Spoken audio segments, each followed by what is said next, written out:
Thanks for joining us for this new edition of Decryptage on Africa 24 English. Today we welcome Obi EMEKEKWUE, President of Delreeve Konsult Limited, to discuss the opportunities and challenges of the private sector for the prosperity of Africa. Mr. EMEKEKWUE, welcome to Africa 24 English. Thank you very much. What are the activities run by Delreeve Konsult Limited? Primarily what we do is to help businesses to better understand the African environment, to be able to do business in Africa, because Africa is a complicated arena. You know, you have 54 countries and you have all kinds of business environments in all those countries. They're not all the same.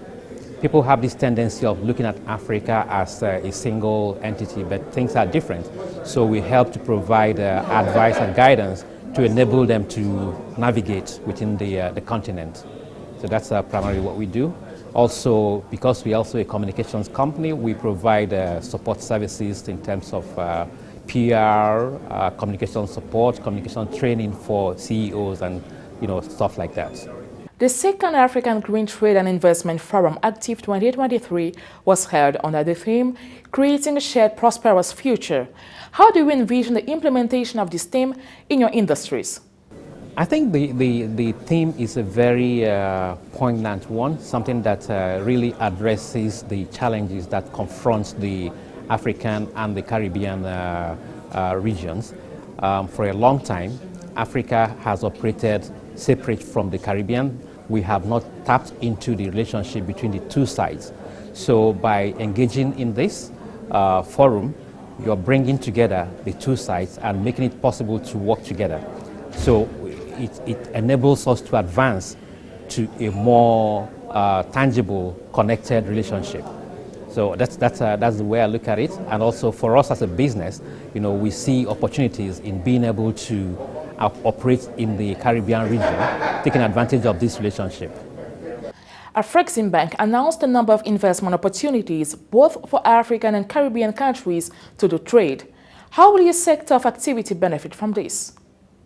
I think the real benefit for my sector is just that ability to interact with the private sector in the Caribbean, to know who are the key players, to know who to talk to, and to be able to take advantage of the relationship that has now been created.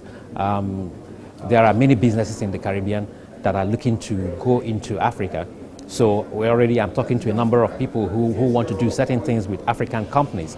So, helping them to make that connection and helping them to understand the African market is part of what we do. What challenges do you face so far? Oh, the challenges. I think the main challenge remains the difficulty of connecting between the two sides. The travel remains a challenge. To go from Africa to the Caribbean is a bit difficult. Most of the time you have to, transit through one region or the other. Visa restrictions still exist. Those are some of the things that distract from the business we're trying to do. But overall, I see a lot of political will to address these challenges. So going forward, I think it's going to get better. The payment system is still a huge problem for African traders. How do you think the PAPS initiative could ameliorate the situation?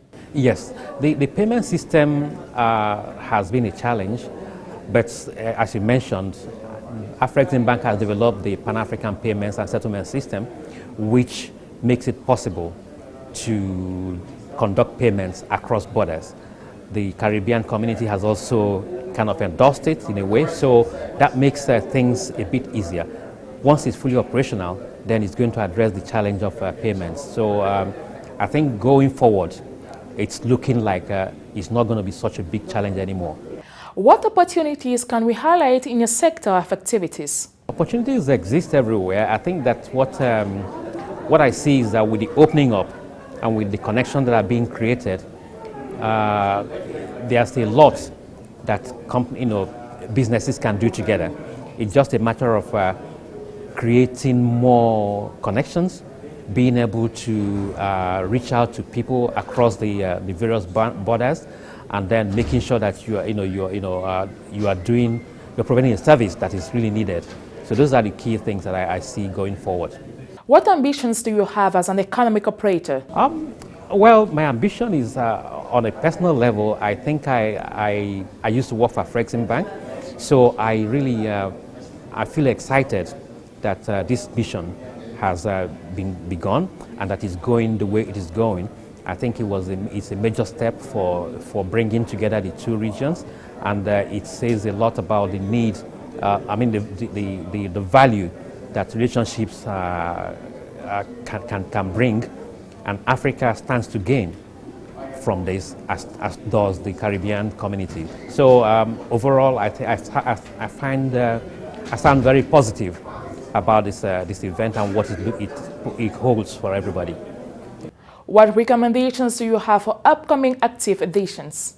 I'd like to say well done to Afrexim Bank and the organizers, and I would say they have an obligation to keep it up and make sure that the relationship grows stronger, going forward, and making sure that as many other countries get involved in it, and also to find ways to extend it to other African diaspora communities across the world. That would be my recommendation to them.